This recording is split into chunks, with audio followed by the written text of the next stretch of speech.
when we are in the right place, but is that, in fact, we go to the right way in the very experience of this experience of difficulty. This program would have been worth it with this idea because, see, for example, Father Zezinho sang, when Jesus passes, I want to be in my place, and it's great, because those who weren't in Capernaum when he passed. Or he was smooth, who climbed the tree. But who? His neighbor who stayed indoors and was not looking at what was happening. He did not see, and Jesus did not pass in his life. Jesus passed in front of his house. The most emblematic case of this guy who was out of place was in the wrong place at the right time. It's Taubaté. Jesus appeared. And he missed.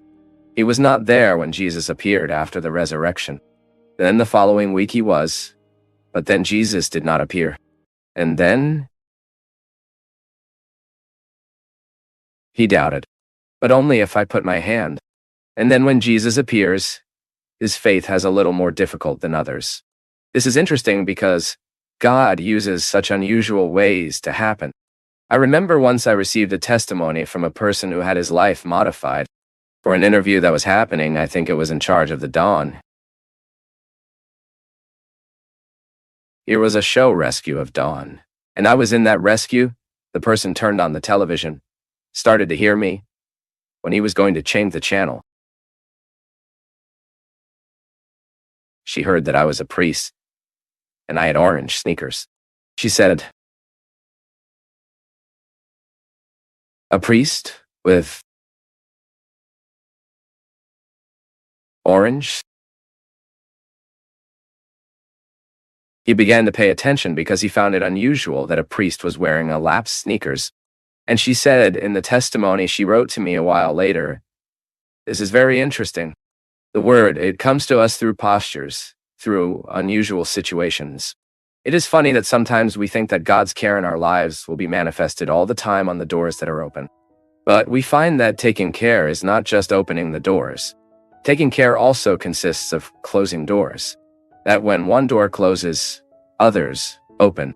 But wisdom needs to be sought to identify that, at the closing door, there is also a care of God being expressed, and that we can't always understand, right? Perhaps we have been educated to think and believe that God's care will be manifested all of the time in what it favors us. Apparently, right? How many times in life does a closed door mean growth opportunity? And even if you love and be loved, it is all the time to set limits, to open doors. Love of father and mother is expressed in, yes, the opportunities that we allow children, in what we deliberate, in what we deliver. But love is also expressed in what we deny, especially when you find that the word does not. When used correctly, it helps to set limits necessary for the construction of character. We will never be able to have educated children with good character if we do not say not to many questions. When you realize that your child is not prepared for that gifting, when your son is not prepared for that situation, for that trip, for that moment of loneliness, when the son begins to claim that he wants to travel alone, that he wants to do alone, when you realize that he is not prepared for this moment and you say no to him, even if he doesn't understand, this is not important in building the child's character. This is taking care, right? Maybe because we live a moment of much freedom nowadays, we have identified that to take care of is we allowing it. No, caring is also not allowing. And it is in this beautiful balance that we are discovering the experience of care as fruitful. And it is interesting because when it comes to religion, this human place where we put ourselves before God and with Him we establish a relationship, often in religion we will learn very wrongly that God's care is expressed in what He provides, right? But God's providence is not just permission. There are a number of realities that He will deny us, which are important to us. It may be that we do not understand the denial today, but when after a while you will analyze it is true, that did not happen to me. That was not possible the way I wanted, but it was important to. This rule, my people, is in the gardens. When you see a very lush tree, all beautiful, and suddenly the gardener goes with his scissors and pruning that tree. Apparently we find it absurd. How is such a beautiful tree being pruned? How can we understand that the bast of that tree is broken by scissors and apparently it seems to have lost everything had? But here comes the wisdom of the gardener. He knows that if the tree is not pruned, it begins to define because it will not have a discipline in its way of growing. The scissors, it disciplines the tree so that it grows in the right way. It is very beautiful to understand this logic of gardens and apply it in our lives. When we suffer pruning, it's so hurt, right? Because you are used to being showy, you are used to being great, and suddenly a reality comes and prune you.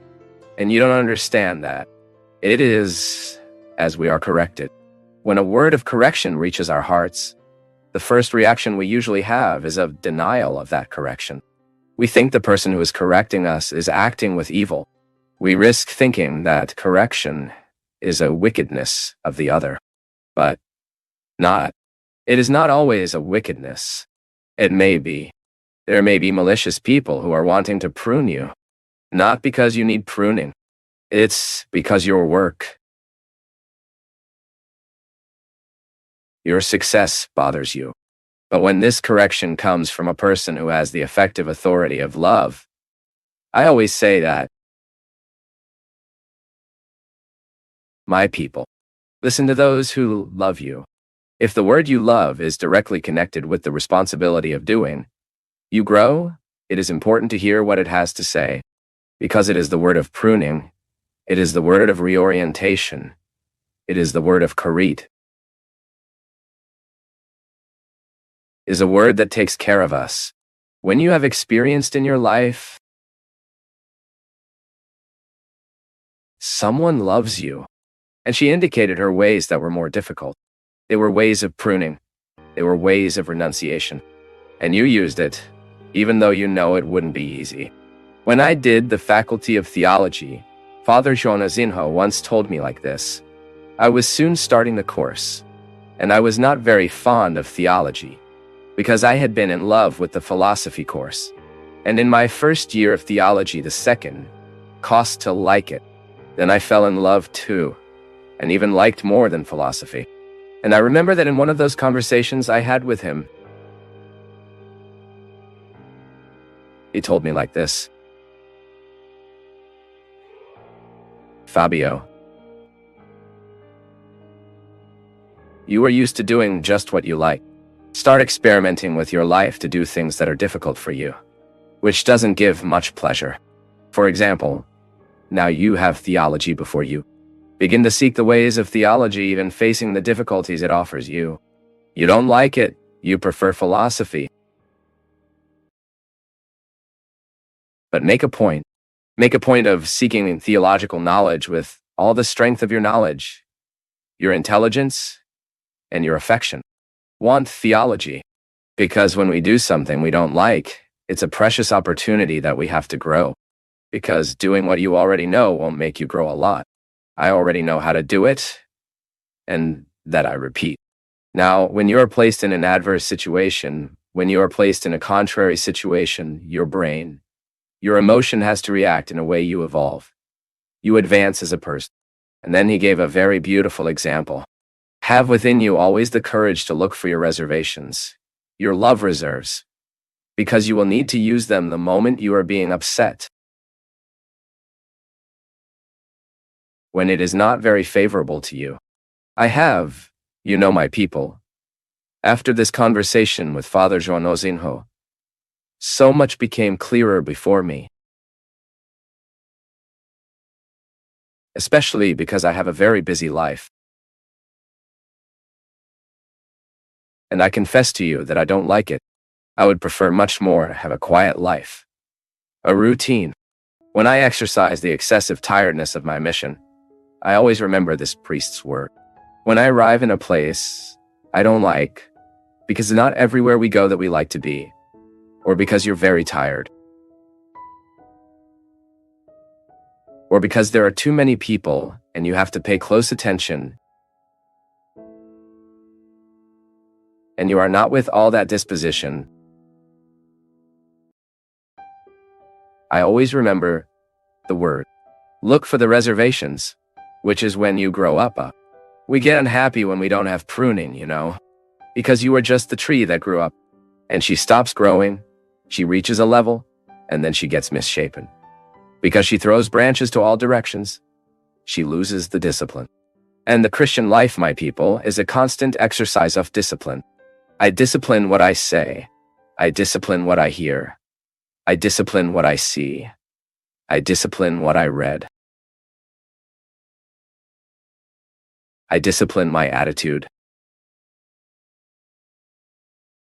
I discipline my spirituality. Everything goes through the sieve of discipline. If we overdo it, we will pay for the price of exaggeration. If we do it less, we pay the price of doing less. Everything is a search for balance. And pruning, it has no other goal but to put us in the borrowing of balance. And this is what we want, because we all, without exception, need to live the processes of God's care, which consists of permission, but also in denial. There is a very interesting book, The Insufficient Man, by Louis Philippe Pondé, and he talks precisely about this. How much in life, living this insufficiency, is a natural process. You find out that you are not all. You are not complete, and that the experience of the meeting, when healthy, allows you to overcome or even understand it. I understand myself, and the other helps me to better manage this incompleteness, to have a harmony. And intersubjectivity is this: I do not enough. I need you. I need someone who completes me. So of course, for me to relate to someone and be communion, I need to be totally me. As the Father is totally Father, the Son is totally Son, the Spirit is totally Spirit. But each one is not enough. So one is complete in the other. The Father is a Father because he has a Son. The Son is a Son because he has a Father. And the two has a relationship that is called the Holy Spirit. And this happens in each meeting. Now we are both finding ourselves here. There are one, the other, and there is a relationship between us who is a third. And that is beautiful. In the couple, this is even more beautiful because the Son is born. I love you from the declaration of love ends up becoming people. The Word is made flesh, is crying, becoming a baby. And in God, there is the same dynamic. Love is that. Love is relationship. If we reflected a little more about it, we would not live in our tightening. Apartments, yes, but no titans. In that unaccompanied loneliness, you have an interesting song that talks about loneliness accompanied. We, deep down, in the end, are lonely people. There are times when I am my pillow and God. Even the couple, when one turns to one side and the other to the other, there is a loneliness in the same bed. But this loneliness has to be accompanied because God is always with us. And I keep thinking, Father, how hard it is to guide someone without this guidance, to go through the selfishness that is proper to the one who guides. I keep seeing how hard it is to listen to a word and you believe that word is really committed to your happiness. This is very good because at a certain moment of life, what we need most is that it is you to trust that what the other is telling you is favorable to our joy, to our happiness. So love, you give yourself, you donate, you will open your heart. Then I found that love is not enough. Love is just one side of the coin. We need to be kind. I mean, I have to give conditions that the other love me. But sometimes the other is difficult. Then I wrote how to lead difficult people. After I went to realize Fábio, who are both sides of the coin. Love is like a coin that has two sides, lovingness and kindness. I love, but I allow the other to love me, because sometimes my heart is too open to love. To donate, Mother does that a lot. You give your children, Father, but I'm not always so kind. Self-sufficient. You spoke of insufficiency. The lovely person, he recognizes that he cannot. That does not sufficient. That needs the help of the other when suffering comes. when the tear comes. It's so good to have a shoulder to cry, a person who arrives and says, "Look, I'm here. Come on, let's go ahead." Who directs our life according to the Spirit is God Himself. So the Holy Spirit is the spiritual director. Spiritual direction is to discover the direction of the wind, the direction of the Spirit of God. This wind of God, she sends me to the north, send me south. God's will send me every moment to somewhere. And spiritual direction is to discover the direction of the wind in my life, so we can help someone discern here as well. And sometimes in this direction of the wind, there are obstacles. There are obstacles. How many people who have already asked me about marriage nullity? And sometimes a word can be a key that opens the safe from a vital riddle. The person cannot go forward, is blocked in their relationships, even in the relationship with God. But why not with people? It's because a word is missing. And who will say that word? Perhaps she has no one to say that word. And that word, she says, "Wow."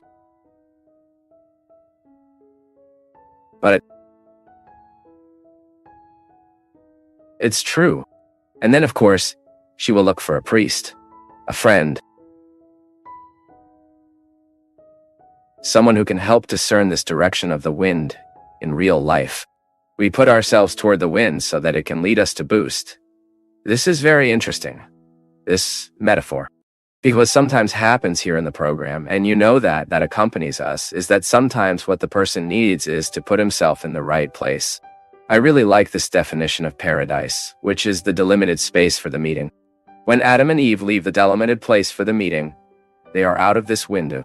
Then the whole process of pain comes in, the whole process of anguish. It's not that God takes it out of us.